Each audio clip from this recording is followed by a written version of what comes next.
Viver dá medo. Você tem medo do quê?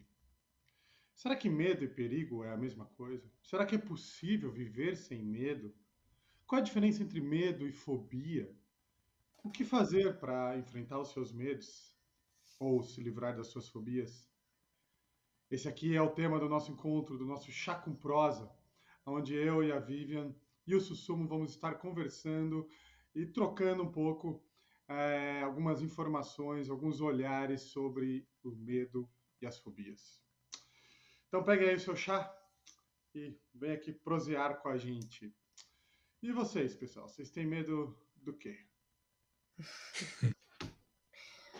Ah, medo tem todo dia, né? Eu acho que cada dia. Medo, se a gente pensar no medo mesmo, seria saudável que a gente tivesse medo de vez em quando, né? Assim, de algumas coisas, porque isso garante a nossa sobrevivência, né? Então, eu, pelo menos, de acordo com o que eu tô vivendo no momento, aparecem alguns medos, né? Igual, recentemente me mudei. Então, vem aquele medo, ai, será que vai dar certo? Como é que vai ser a adaptação, né? Mas eu acho que isso também faz com que a gente acabe se programando para coisas que estão ao nosso alcance, né? Que a gente pode fazer, assim. Será que era melhor não ter medo, Vivian? Um pouquinho, quando ele é exagerado, eu acho que talvez é melhor não ter, né? Mas assim, eu não me vejo vivendo sem medo, né? Eu acho que é uma coisa que eu vejo como necessário também. Senão a gente não sentiria, né? Então, Vivian, eu vou aproveitar a sua expertise. Explica para todo mundo aí, evolucionariamente, por que o medo é importante. O Apesar de medo é uma parecer óbvio, resposta, né? é uma resposta evolutiva à ameaça. Então a gente sente medo por isso. Se a gente não tivesse medo como espécie, né? Talvez a gente não tivesse aqui para contar essa história mais, né? Então a gente precisa sentir medo, porque isso vai nos preparar ou para lutar ou para fugir. Então assim, é uma resposta evolutiva, né?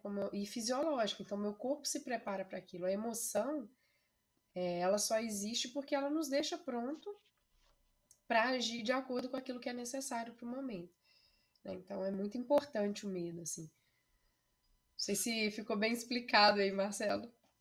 Não, achei que ficou ótimo, né? E uma coisa interessante, eu acho que da gente trazer é que o medo não necessariamente é em cima de algo real ou factível, né? Pode ser algo totalmente irreal. E eu acho que e pode nos paralisar. Que é diferente do perigo. O perigo geralmente é algo real, algo presente, algo que existe. Né? O medo já é uma resposta interpretativa que a gente Sim. tem, mas que tem uma função extremamente importante. Pensando na evolução da nossa espécie, é nos prever até daquilo que de repente nem existe. Vocês tinham medo de fantasma? Ah, eu acho que eu Ah, tinha e um pouco agora? quando eu era criança. Eu tenho até hoje, vida. Que bom que Depende, você você. sabe, uma vez a gente estava no retiro, né? E a menina falou que tinha alguém batendo, que ela ouvia batendo na porta. Aí eu sei que num outro retiro, e era um quarto lá no cantão, lá do convento, eu fiquei naquele quarto. Gente, eu mal dormia, qualquer barulhinho, eu cismava que tinha alguém batendo naquela porta. Eu não queria nem virar para a porta direito, eu não sabia se eu dormia virada para a porta ou de costas. Umas coisas assim, né? Então, tá aí, né? Por isso que eu falei que é muito contextual, né? Medo do escuro, né? É, o Marcelo falou do perigo, né? Mas a gente acho que às vezes interpreta perigoso certas coisas que talvez não tragam exatamente algum risco, né? E daí a gente sinta medo, pelas nossas interpretações, né? Mas ouvindo a Vi falar sobre esse mecanismo, né, fisiológico, biológico, me veio a palavra muito sobrevivência, né? Que bom que a gente sente medo, porque isso nos protege, nos traz segurança, nos faz sobreviver, né? Acho que é um instinto, até a gente já falou em outros episódios, né? Sobre esse sistema de ameaça, né?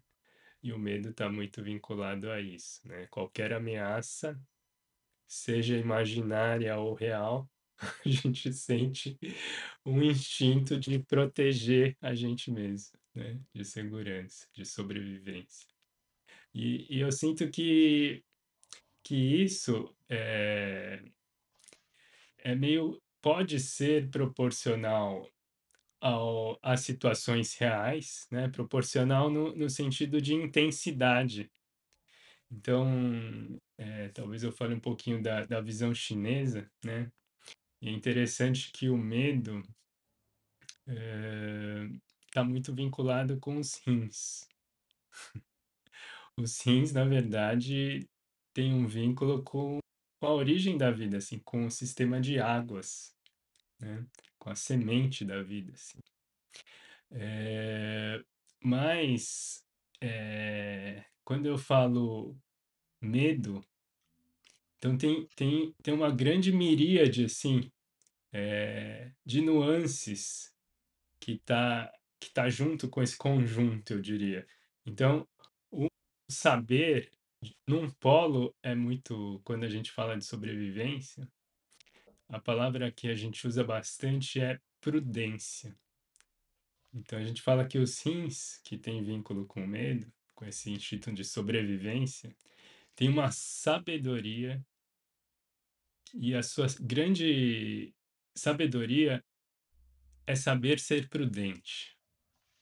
Então, tem gente que não tem medo de nada, né?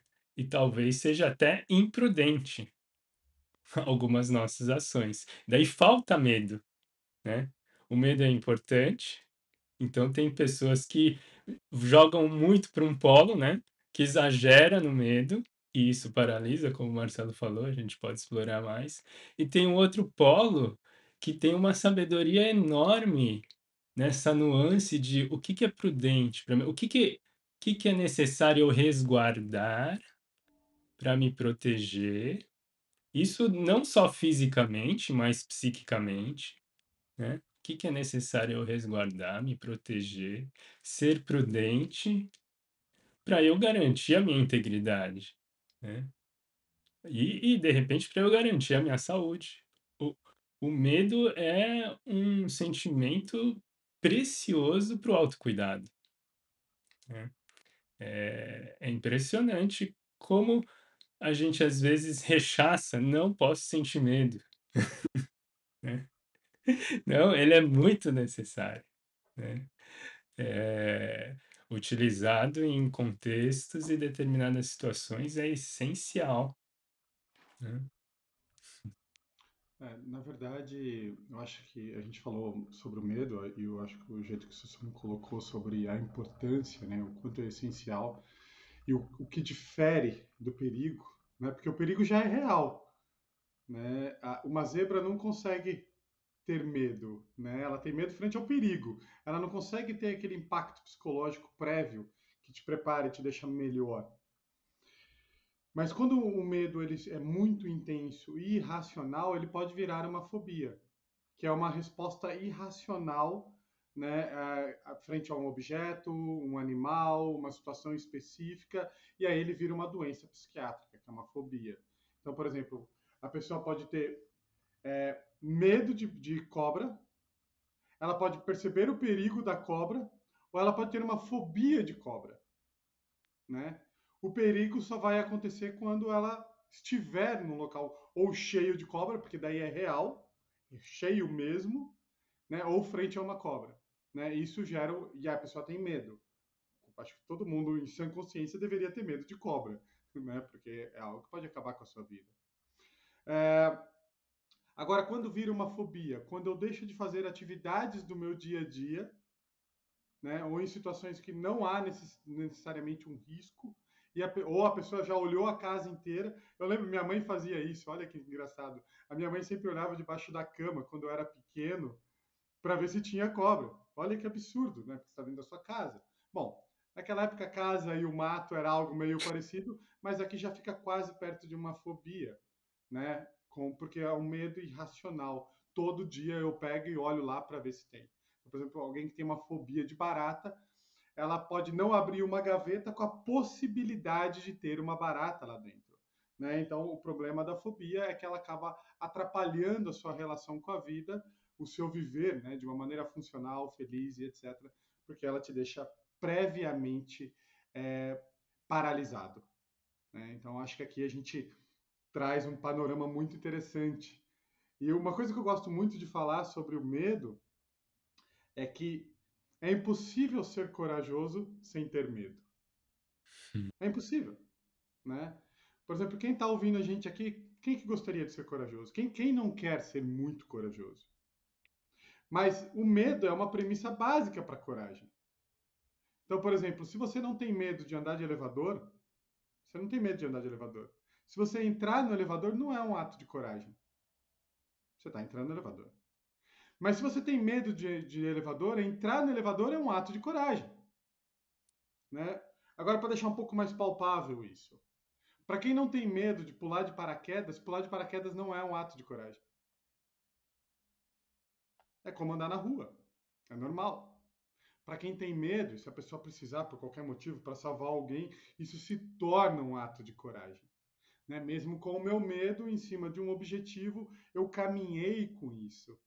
Então, às vezes a gente escuta que coragem é o medo em movimento, ou coragem é caminhar com o medo. Então, aqui é uma coisa interessantíssima. Se você não quer ter medo, você não tem como ser corajoso. Aliás, não tem nem como você ser muito eficiente e funcional como ser humano, né? Mas aí tem um ponto super interessante, né, Marcelo, que você está falando sobre a coragem, que eu acho que é importante, porque assim, a gente pode ter medo das coisas e ainda assim fazê-las. Só que para isso eu uso partes diferentes do cérebro, né? Assim, então, eu reajo imediatamente àquilo que me dá medo. Então, uma coisa, sei lá, né? A minha amígdala vai reagir, eu vou liberar cortisol, adrenalina, isso aí eu não tenho muito controle. Mas se eu começo a estar consciente disso, eu posso. Você usou o exemplo do paraquedas, né? Uma pessoa que vai pular por lazer, por exemplo. Ele pode ter medo, mas ele quer pular, né? Então, se ele, por exemplo, ele consegue identificar se tem todos os aspectos ali de segurança que ele necessita, ele pode simplesmente curtir aquele salto, né?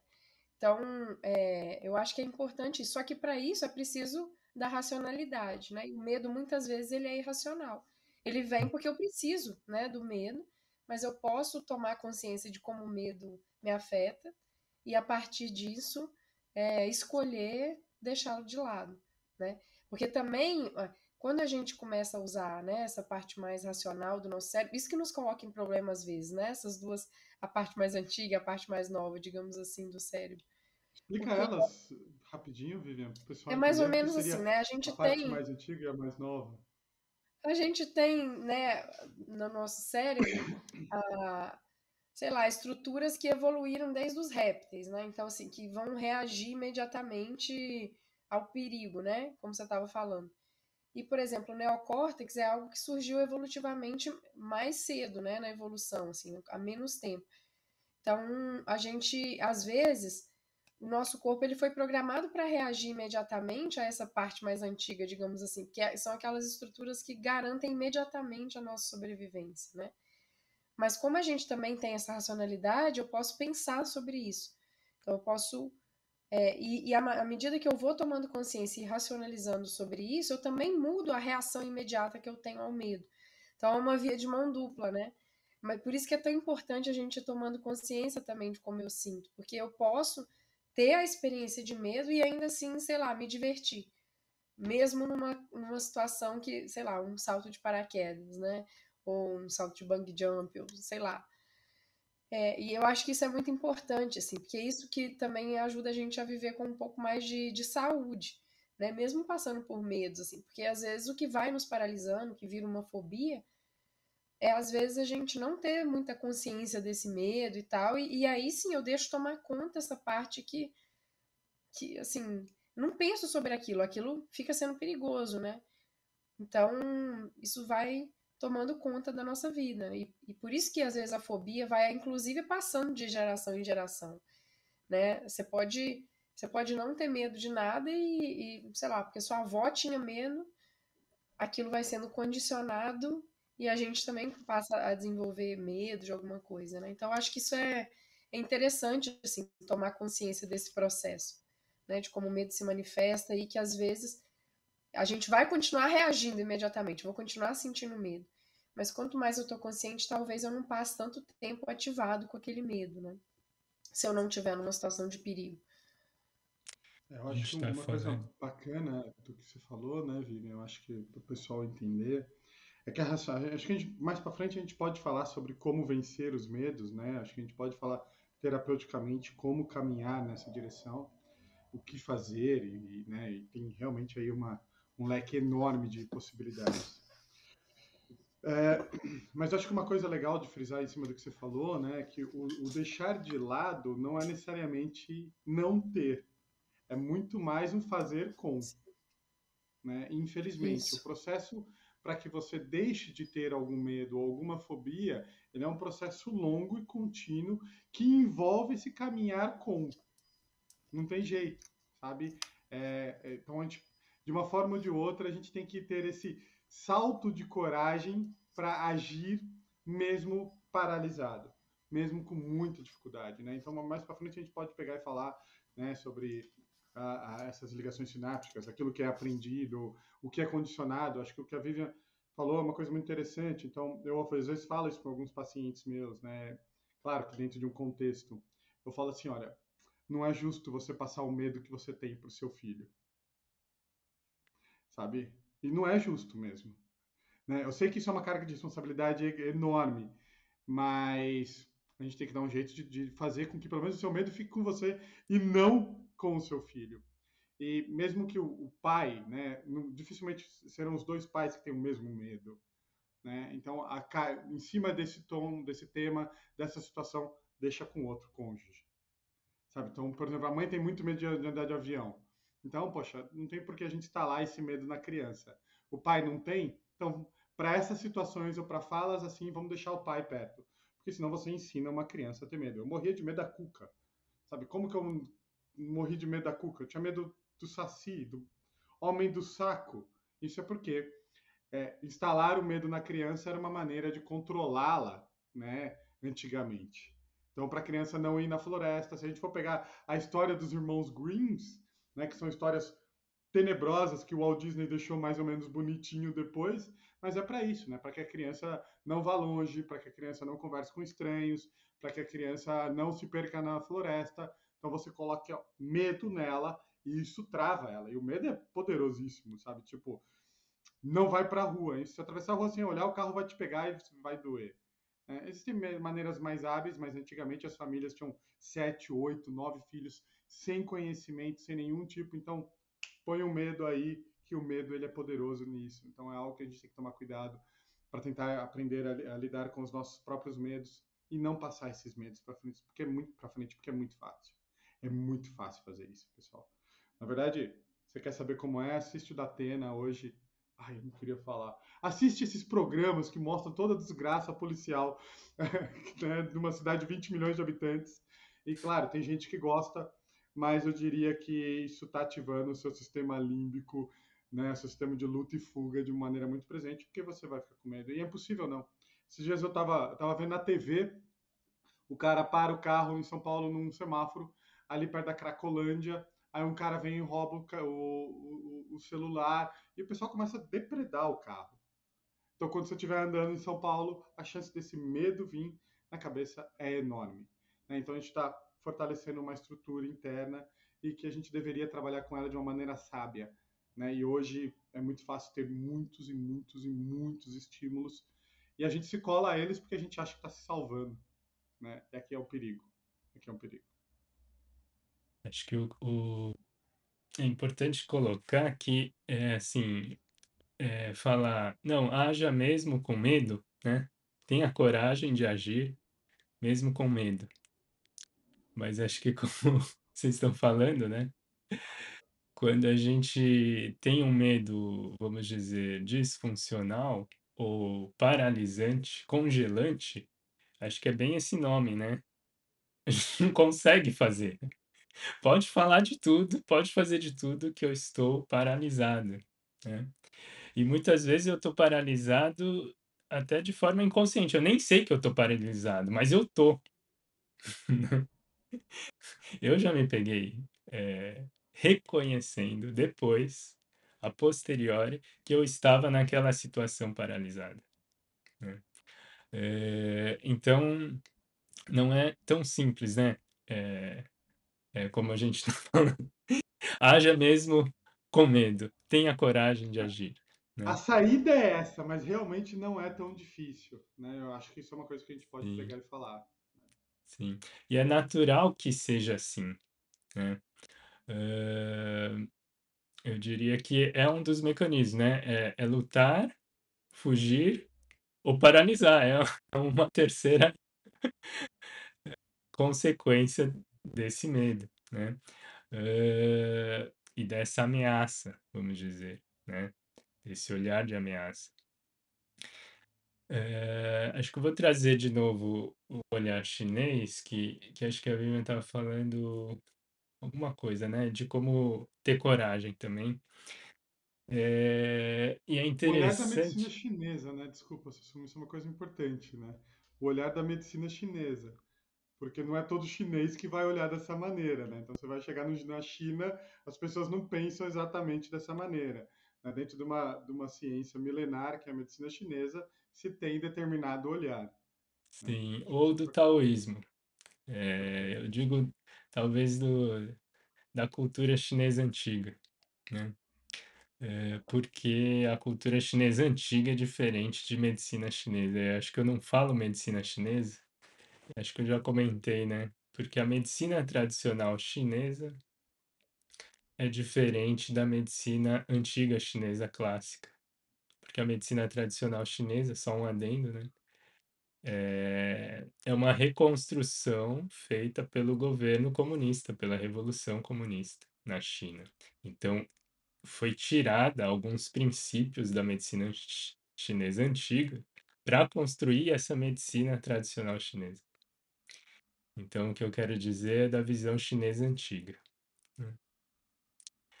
Eh, É claro que muitos dos conceitos chineses antigos estão na medicina tradicional chinesa também, né.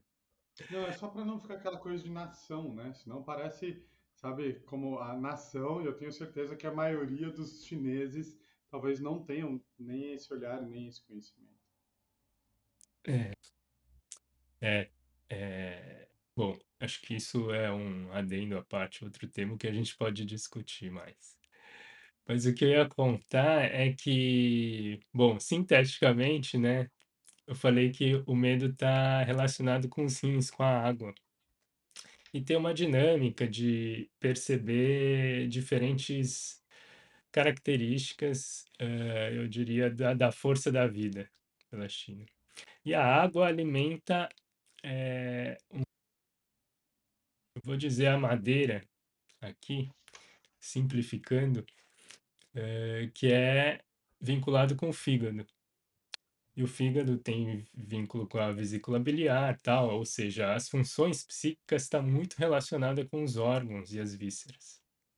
E eu percebi que agora mesmo que a coragem está muito vinculada com o elemento madeira, com o elemento da vesícula. Então, ao a gente meio conter a água dos rins e meio restringir lá pelo medo, a água deixa de alimentar a madeira, deixa de alimentar a coragem. Então você diminui muito a coragem, por ter medo, por minar a água e a água deixar de alimentar a madeira. É só uma dinâmica por uma outra visão não cerebral, psíquica, mais orgânica nessa visão de consciência e função psíquica vinculada à dinâmica das 5 fases, dos 5 elementos, né. Então é natural, muito natural, que há uma paralisação das ações, né. A água tem a ver também com uma força de vontade, né. Então, ao ter um desequilíbrio nisso, de fato, além de não alimentar a força de ação de coragem para as ações, de assertividade, você tem uma menor força de vontade e uma menor assertividade. E essa paralisação, às vezes, é inconsciente. E acho que eu já vou completar aqui, porque a madeira alimenta o fogo, e o fogo é a consciência, né? E a água, ela por ser, vamos dizer, o avô do fogo, deixa de controlar o fogo. Então, ao mesmo tempo que há o medo, ele se restringe, ele se afunda, né? Lá embaixo, assim, se segurando, paralisado, você fica agitado, porque a madeira tem uma certa frustração e você fica meio irritado, irritadiço, ou facilmente irritável quando você está com medo. E você perde a lucidez, perde a consciência, muitas vezes. Porque o fogo fica uma agitação que você não tem muita lucidez de enxergar as coisas, de identificar as coisas. Então é uma dinâmica que mina, na verdade, a gente é muito sistêmico, né? Tudo acontece ao mesmo tempo, às vezes a origem das coisas é muito multifatorial, mas é um acometimento sistêmico que vai afetar toda a nossa lucidez. Então é muito difícil falar assim, haja mesmo com medo. Quando a gente está paralisado e nem tenho consciência que eu estou paralisado, nem tenho consciência do que está acontecendo, eu só enxergo de uma forma. Eu só enxergo a ameaça iminente aqui e é nisso que eu acredito, né? Eu acho que é legal a gente entender o porquê que a pessoa paralisa, né? Por que que a pessoa paralisa, por que que a pessoa briga ou por que que ela corre. Isso tem a ver com a natureza da pessoa que está sentindo medo, ou do animal que está sentindo medo, e também da natureza daquilo que está oferecendo ameaça, né? Então, por exemplo, dizem que com um ataque de urso, a melhor coisa que você pode fazer é fingir de morto. Que o urso ele vai, ele olha e ele perde o interesse e vai embora, né?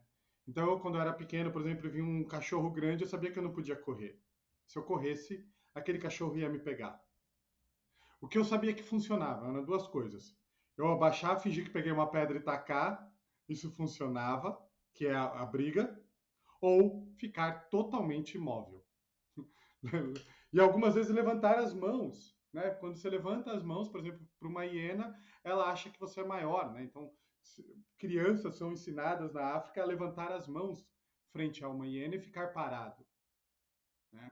Então, até essa resposta que a gente tem de luta, fuga ou congelamento, ele é uma resposta ativa para tentar nos manter vivos, né? E é muito interessante. Você vê cachorro, às vezes ele vai em cima de alguém, mas se o animal for muito grande, não sei o que, ele para e vai latindo ou recuando, sabe? Então, mesmo um cachorro, né? Eu, às vezes, quando tenho alguns pacientes que têm problema com agressividade e etc., eu pergunto, né? Porque eles gostam de pegar e falar que é um ato de coragem.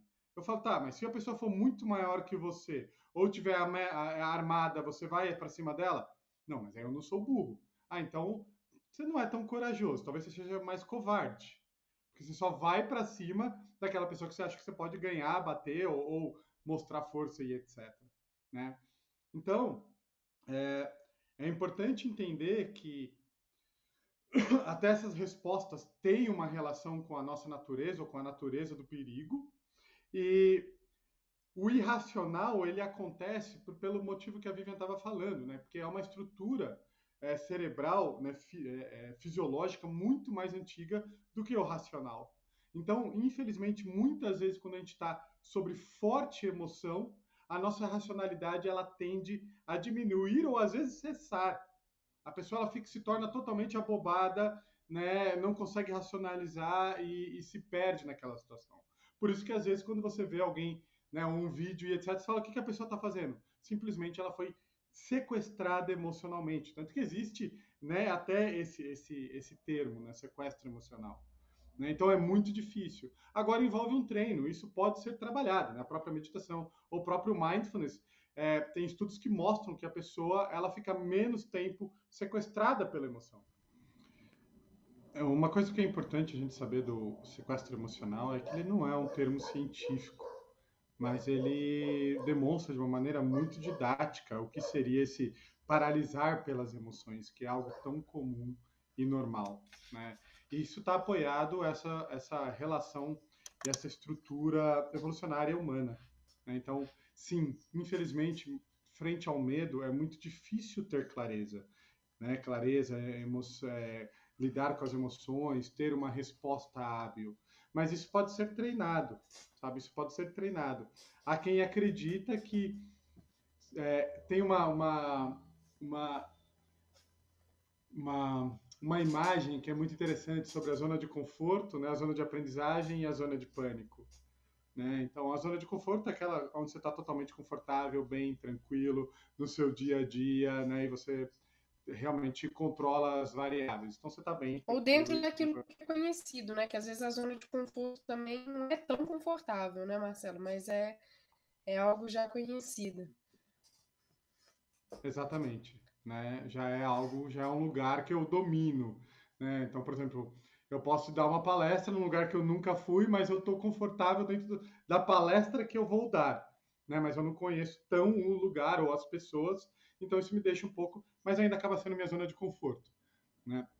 Agora, a zona de aprendizagem é quando a gente sai, né? A gente dá um passinho além daquilo que eu controlo, das variáveis, né? Isso tende a aumentar um pouco a minha ansiedade, me deixar um pouco com mais medo, que é totalmente normal e natural.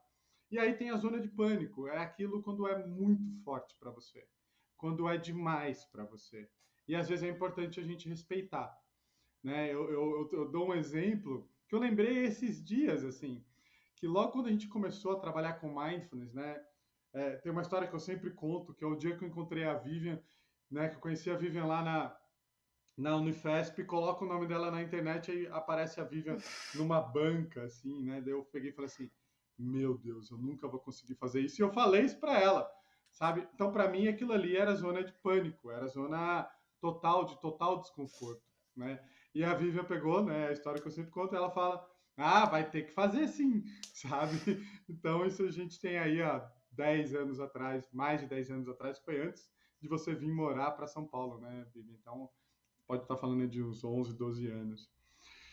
E tem uma história muito legal que quando eu comecei a trabalhar com mindfulness, né, que as empresas, eu lembro que é uma grande construtora brasileira, MPD, ela queria que eu desse uma palestra, coisa que eu faço hoje de uma maneira tão tranquila, mas eu neguei. Na época eu neguei.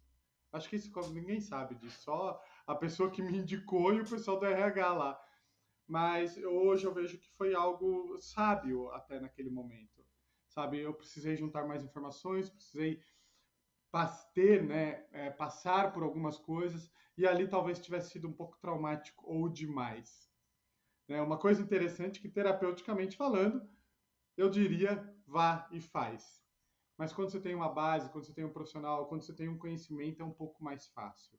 Né? Então, acho que daqui a pouco a gente pode falar um pouco sobre os passos de vencer os medos, as fobias, né? Ou como lidar quando um perigo, como lidar quando é o medo e como lidar quando é uma fobia. Acho que a gente pode até deixar dessa maneira, assim, tenho certeza que isso pode ajudar muita gente.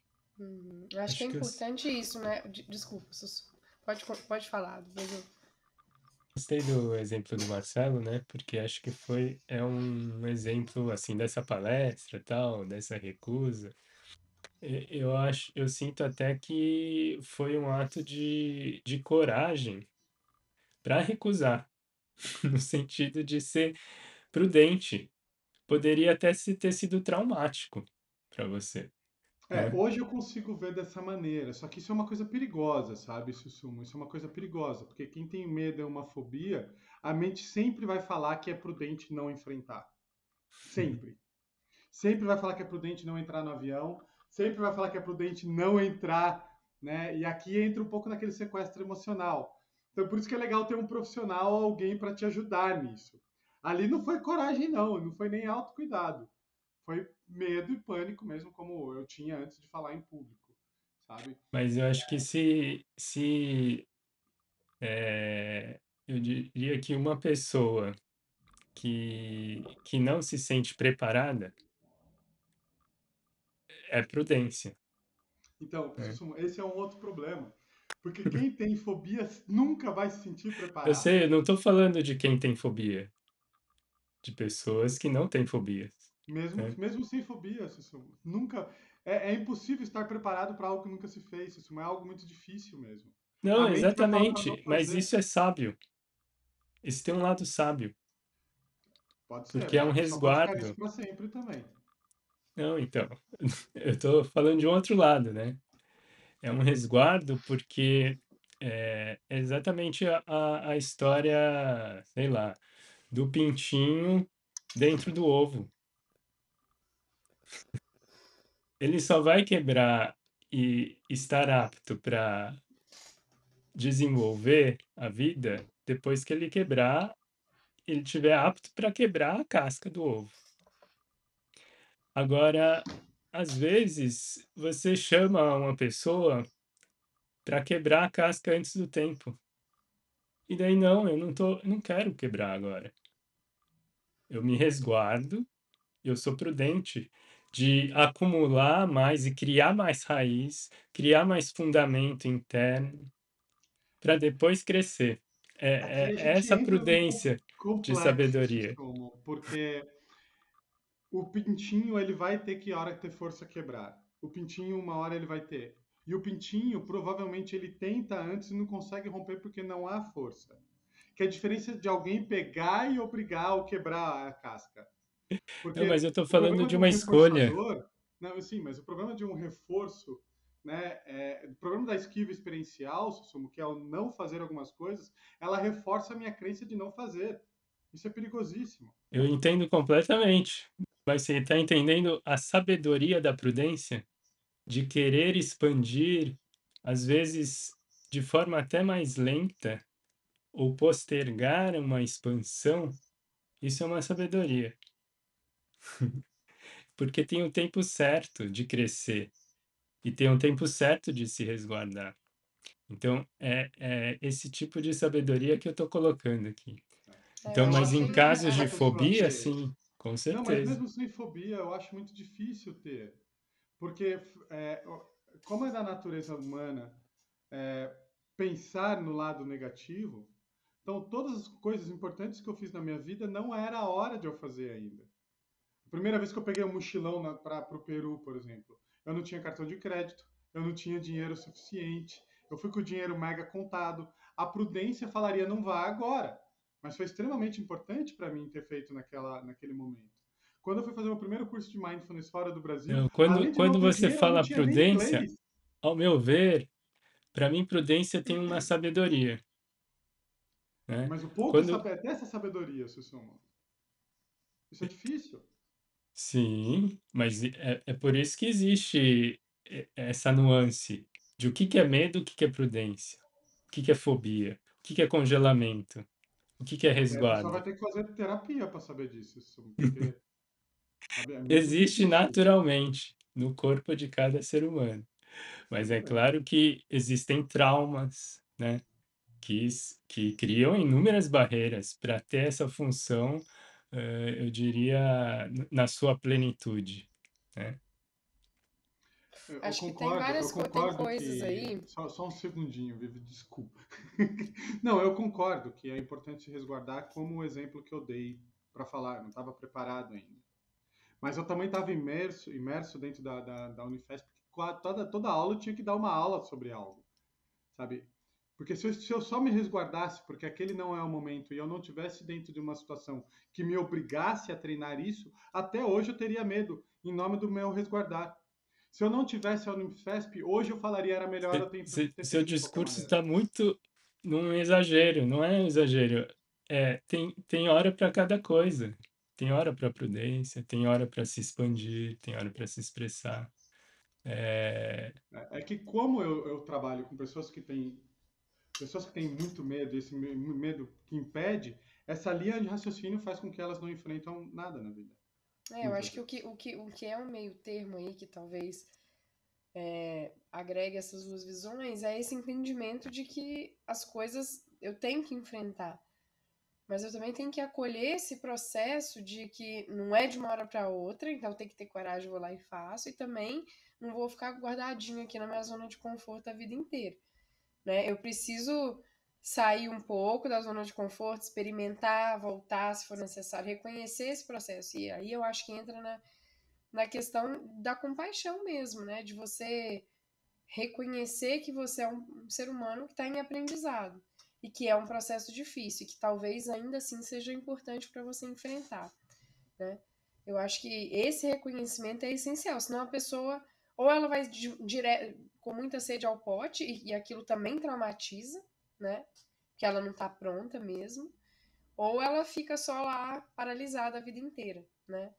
Eu acho que o que eu entendo da fala de vocês é um pouco isso, assim, tem sim que sair, mas também tem que reconhecer que é um processo e que tudo bem, talvez não ser do jeito que eu achava que deveria ser o ideal, né? Mas reconhecer as coisas que a gente já está fazendo, né?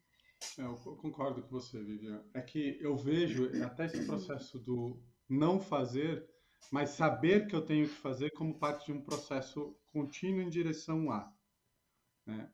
Então eu concordo com você. Então se hoje eu tenho medo, como que eu posso trabalhar para diminuir esse medo? Então vira uma coisa ativa. O meu único ponto era de repente uma postura passiva. Isso é perigoso. Não, eu não vou olhar para isso agora. Eu vou deixar aqui de lado. Isso vira uma assombração, né? Uhum. Então, eu acho que eu concordo 100% com o que você disse, mas é olhar como um processo ativo. Eu preciso olhar isso, porque simplesmente às vezes as pessoas deixam de lado. E eu E aí acho deixar que de uma lado coisa que vira você um... falou, Marcela, então talvez a pessoa tenha que fazer terapia. Eu acho que é importante a gente acolher isso também, porque muitos dos problemas mentais, assim, acontecem também porque a pessoa acha que ela tem que fazer tudo sozinha. Não é que tudo ela precisa de terapia, mas sim, existe tratamento, né? Existem várias formas que a gente pode fazer para se relacionar com isso. E tudo bem eu lançar a mão desses recursos, ainda bem que a gente tem eles, né? Então, acho que a gente precisa, assim, assumir que eu não vou dar conta de tudo e que talvez eu possa fazer isso acompanhado, né? Muito importante, né? Porque senão a pessoa às vezes fica uma vida inteira querendo fazer determinadas coisas e se julgando porque ela não é capaz de fazer sozinha e paralisada porque fica nesse limbo, né? Eu acho que aqui é uma coisa legal, né, da gente falar, porque muita gente não sabe qual é o trabalho do psicólogo, né? Muita gente não acha que vai chegar e vai bater um papo, né? E na verdade o psicólogo ele é uma pessoa que estuda comportamento humano, né, funcionamento da mente humana, das relações humanas. Então é alguém que é, estudou e trabalha com esses processos, então pode oferecer, né? Assim como alguns outros profissionais também. Eu acho que uma coisa interessante da gente trazer para quem está ouvindo a gente, além da psicologia, quais outras coisas que eu posso fazer, né? Então, eu usando isso que a gente trouxe essa fala, eu diria que já há essa sabedoria aí em todo mundo, né? Como o Sussumo gosta de falar. É só você olhar qual medo que você já teve e hoje você não tem mais. Todo medo que você já teve e hoje você não tem mais foi um caminho só. O caminho da exposição a ele. Todos. Se você tinha medo de andar de bicicleta, se você tinha medo de dirigir, se você tinha medo de falar em público, hoje não tem mais. Se você tinha medo, seja lá do que for, do primeiro beijo. É totalmente normal as pessoas terem, né, quando é adolescente, meu Deus do céu, né? Como que é isso? Eu lembro, na adolescência o pessoal treinava em laranja, imagina, meu, ia estragar. É verdade, tipo, olha como era o mundo bizarro, o mundo dos anos 80. Né? Então é normal ter medo, principalmente para algo que a gente nunca fez, mas todo mundo que está ouvindo a gente agora, que já teve um medo e hoje não tem mais, a via foi de fazer com. Né? O medo do primeiro dia de trabalho. Você não ia vencer o medo do primeiro dia de trabalho se você não fosse lá. Né? Então acho que aqui, e claro que dentro de um setting clínico, a gente trabalha com aquilo que a gente chama de dessensibilização sistemática, que é um método absurdamente eficiente para as pessoas superarem fobias. Né? Primeiro você conversa sobre, depois apresenta uma imagem, depois e vai aproximando a pessoa sistematicamente, né? Claro que dentro de cada da possibilidade clínica da pessoa, mas até o cérebro dela aprender que ela não precisa mais ter medo. Então, que nem eu tinha muitos medos, como vocês sabem, né? Tinha medo de falar em público, tinha medo de andar de avião, tinha medo de viajar sozinho. Três coisas que eu sou bom hoje, eu domino isso. Isso faz parte de mim, né? Mas eu lembro quando eu andava com um avião e eu já tinha esse conhecimento técnico e ele foi muito importante, Eu sabia que eu precisaria voar várias vezes para o meu cérebro aprender que ele não precisaria ter medo daquilo. Então eu precisei viajar umas 15, 20 vezes, tendo certeza que eu ia morrer. Porque quem tem medo de avião é isso que vem na cabeça. É a certeza de que vai morrer. Certeza. Então é como se você estivesse caminhando para a forca ou para a guilhotina. É essa sensação de quem tem fobia, quem tem um medo nível patológico máximo. Mas eu sabia que o quê? Através de algumas estratégias de racionalização, através de cultivo da presença, através do cultivo da atenção, que envolve meditação, mindfulness, né? Um leque enorme de coisas, mas eu sabia que eu só ia conseguir vencer fazendo. Né? Eu tive que voar dezenas de vezes com a certeza que ia morrer. A mesma coisa, como que eu perdi meu medo de falar em público? Não teve jeito, passando vergonha lá na frente. Né? Tem um caso clássico que eu falo na Unifesp, que eu estava dando uma aula ali na Botucatu, em São Paulo, né, num dos prédios da Unifesp. Não lembro sobre o que era a aula, mas eu lembro que tinha doutores, pós-doutores, mestrandos, e eu lá em cima, era um palco, e eu estava com tanto medo, tanta vergonha, que eu suava, assim, eu estava suando muito, e minha camiseta estava molhada, era uma camiseta clara, sabe, tipo salmão que estava vermelho vivo. E eu lembro de eu pensar assim, pô, é horrível isso, sabe, pessoal? É muito vergonhoso. Com a voz embargada, trêmula. E eu lembro que eu pensei, mas para eu atingir os meus sonhos é isso que eu tenho que fazer. Então, se eu tiver que dar todas as palestras até o resto da minha vida passando vergonha e com medo, é isso que eu vou fazer. Eu tenho certeza que foi esse dia, com esse self-talk, né, do tipo, tudo bem tá com vergonha, eu sei que tá ruim. Eu tenho certeza que foi nesse dia que eu comecei a não ter mais medo de falar em público. Quando eu paguei o preço. Isso é muito que eu ia difícil. falar, né, Marcela, é que sim, existem estratégias para tornar esse processo mais fácil. Isso que você colocou é extremamente autocompassivo, né? Você só consegue fazer isso porque a sua autocrítica estava um pouco reduzida, né? Você já era trabalhado na autocompaixão, né? Como o pessoal fala. Você não Não, eu ia já era um ótimo assumir isso. praticante, sabe? Então, E você não ia assumir isso se... Porque normalmente o que vem na cabeça de uma pessoa que tem medo de falar em público? Que ela realmente não tem habilidade, que vai ser horrível, que as pessoas... E aí, se a tá todo gente mundo se falando engaja nessa mal, que não vai dar, autocrítica, que você né? vai esquecer, que vão rir de você, tudo isso. Ó. E que você realmente é um péssimo orador. Então, assim, existem outras estratégias além dessa exposição que vão nos ajudar, né? Então, eu posso treinar isso, assim, de como que eu fico do meu lado, né? Ou estratégias até de regulação do nosso tônus vagal mesmo, né? Estratégias de respiração, várias coisas que vão ajudar fisiologicamente o nosso corpo a se sentir melhor numa situação assim também, né?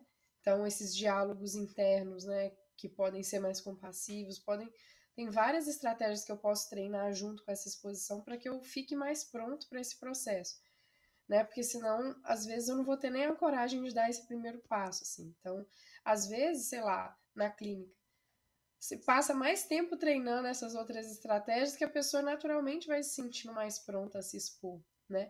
Eu acho que chegando naquele lugar ali, agora é hora, já não preciso mais esperar tanto para fazer, né? Como o processo que o Susumu tava colocando, né? Porque sim, às vezes é sábio mesmo eu não me expor, né? Porque eu não tenho nenhum recurso que vai me ajudar a lidar com isso. Ou talvez a autocrítica vai vir tão forte que eu vou me piorar, né? Então, acho que é muito interessante isso, assim, a pessoa naturalmente vai percebendo que, sim, agora eu posso me expor, ou ter uma ajuda, né? Ter com quem contar, assim, nesse processo.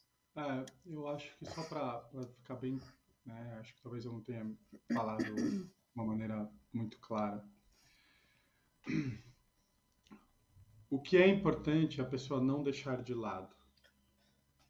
Porque ao deixar de lado, isso vai virar um bicho-papão que só vai aumentar. Né? Então a pessoa ela precisa caminhar em direção a. E esse caminhar pode ser pequeno, pode ser comprar um livro, pode ser estar vendo esse vídeo. Isso já é um caminhar. Né? Isso já é o começo da exposição, já é o direcionamento para isso. E claro, às vezes chegar demais, sabe, a pessoa ela não vai nem conseguir usar essa exposição de uma maneira terapêutica para poder aprender. Só vai exercitar o medo, porque pode virar um transtorno de estresse pós-traumático, que aí vira um outro problema, né? Então, eu acho que eu vou listar aqui Posso uma só pequena fórmula, colocar claro. destacar, né, que além dos recursos de relação consigo mesmo, né, e acompanhamento terapêutico, disposição, acho que na sua história, Marcelo, me vem muito eh, um senso de propósito, assim, seu, né? O quanto um senso de propósito forte traz para você uma clareza do quanto isso vale a pena. Eu tenho medo de viver isso, mas o meu senso de propósito me coloca nesse caminho e vale a pena. Seja o que vier que eu vou viver nesse momento, meu propósito me sustenta aqui. Isso me sustenta. Isso é muito forte, assim, né? Na sua própria história e tem uma beleza, assim, né, nisso. A questão é que muitas vezes a gente perde o senso de propósito. Não tem propósito para fazer isso, né? Não tem nenhum propósito, então não vou fazer. E a gente perde, de fato, uma certa lucidez, uma certa consciência disso, né? Então, quando você pergunta assim, vocês já tiveram medo, né? É muito bacana, assim, a gente resgatar a nossa própria história e perceber quantos medos eu já tive que eu não tenho mais, o quanto esses medos que eu não tive mais, que eu não tenho mais hoje, mas tinha antes, me impediram de fazer inúmeras coisas que eu queria fazer. E quantas coisas eu comecei a fazer por deixar esse medo, né? E o quanto meus objetivos fazem eu enfrentar os medos que eu ainda tenho hoje, né? Os meus valores, o que é importante para mim, o que é importante para mim, os meus princípios de vida me fortalecem a eu caminhar mesmo com medo.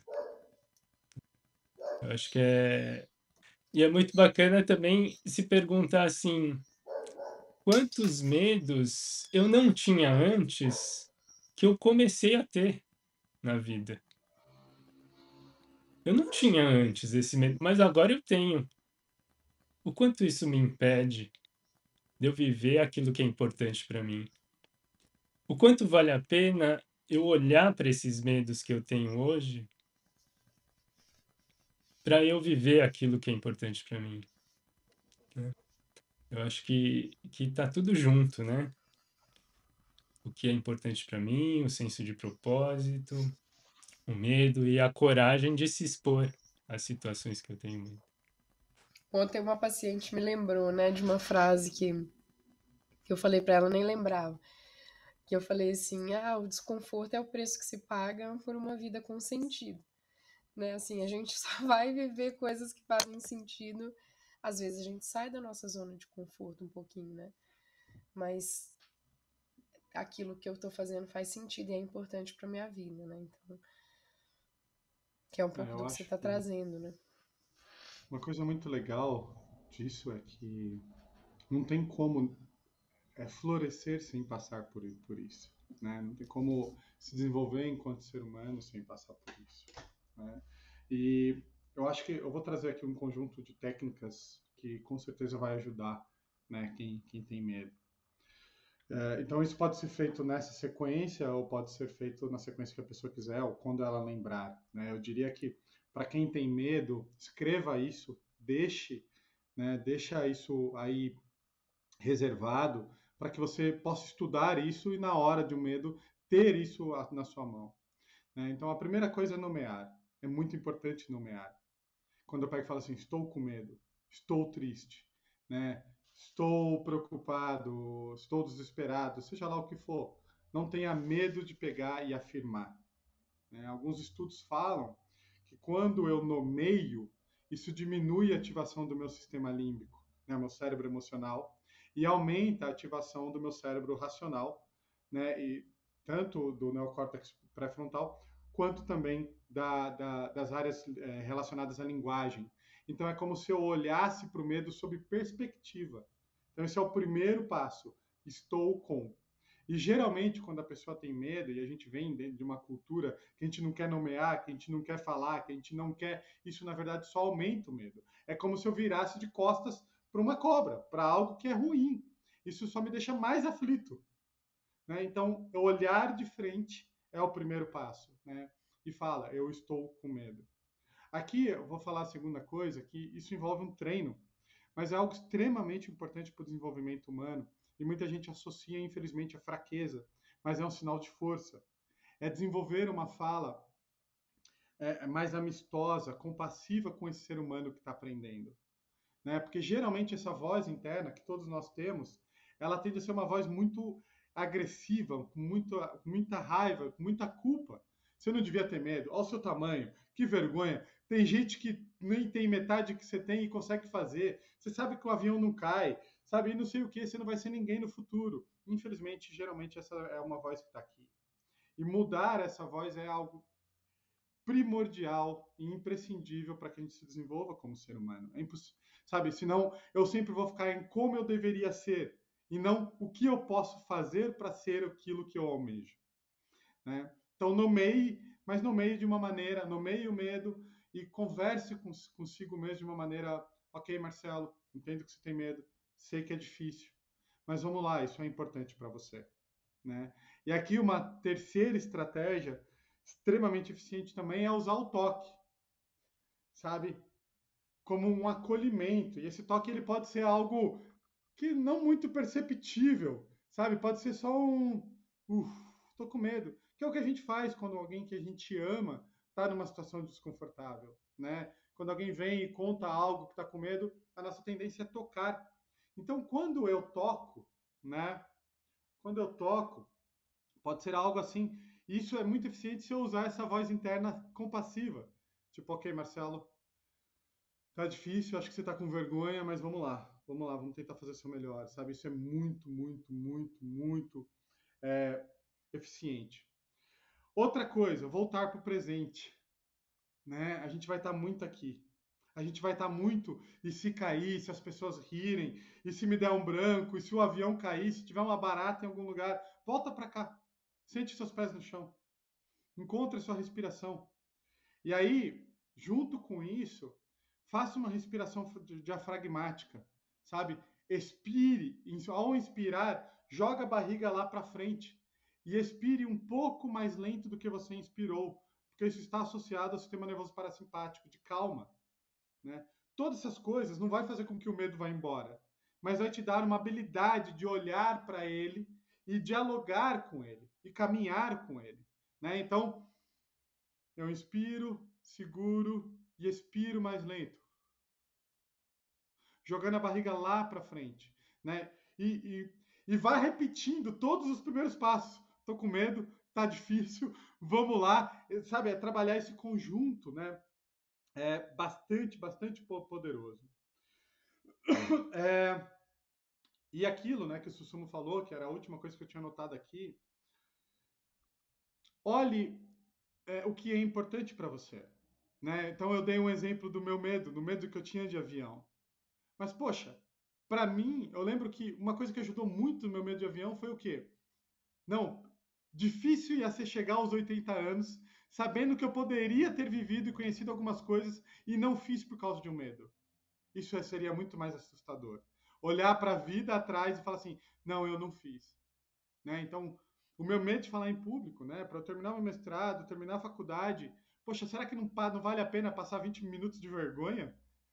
Ou todo dia passar 20 minutos de vergonha em nome de algo que é importante? Então, sabe, quando a gente olha nossos valores, aquilo que é importante para a gente, o objetivo que está lá, às vezes vale a pena pagar o preço da vergonha, de alguém rir de você, né? E geralmente isso é só o que a gente acha, né?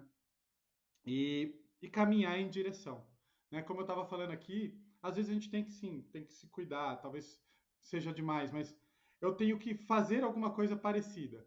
Se não dá para eu falar em público, eu tenho que começar a falar para as pessoas que trabalham comigo. Eu tenho que começar a falar em casa. Eu tenho que começar a falar no aniversário de alguém. Eu preciso começar a me expor. Porque sem essa exposição, o seu cérebro não vai aprender.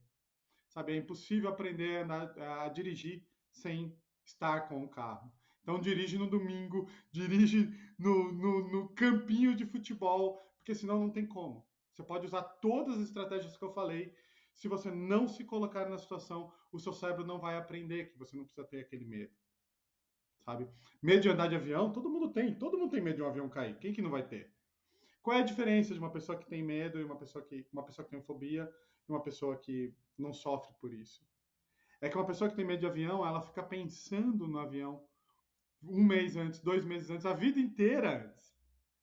E quem tem medo de morrer, vai só se o avião estiver tremendo demais, vai sofrer só na hora, né? Então a fobia, os medos, eles roubam a gente da vida, né? Então é importante a gente caminhar, porque senão a gente vive preso para o resto da vida, né? Como alguém numa camisa de força, né? Mas é uma prisão aqui. E claro, em última instância, e que é muito mais difícil, a gente deveria, né, mover da ignorância, né, da ingenuidade de não tocar os medos para coragem e sabedoria para olhar a vida. Porque viver dá medo. Viver de fato dá medo. Saber que quem você ama pode não estar aqui, saber que você vai envelhecer, saber que um dia você vai morrer, saber que você não sabe se você vai encontrar alguém que vai te assaltar. Mas para isso a gente precisa de uma mente estável. Porque por ter medo de tocar o que é a vida, a gente acaba escolhendo a ignorância e a ingenuidade. Sendo que a gente deveria escolher a sabedoria e a coragem. Mas aí é um trabalho de vida mesmo, para a vida toda. Será que sobrou alguma coisa pra gente falar, amigo? Alguma dica prática pra lidar aí com medo? Alguma a mais?